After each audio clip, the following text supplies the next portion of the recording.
Now, have you ever experienced your keto bread turning out to be like that?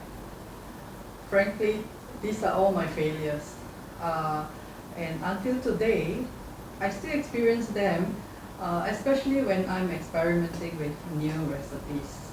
So it's quite common if you experience all these issues, especially when you're starting out to make keto bread. So that's why understanding the ingredients of keto bread is very important. You see, because keto bread is so complicated, we are using all alternative ingredients, and if you don't understand about the ingredients, then you tend to make more mistakes. Okay.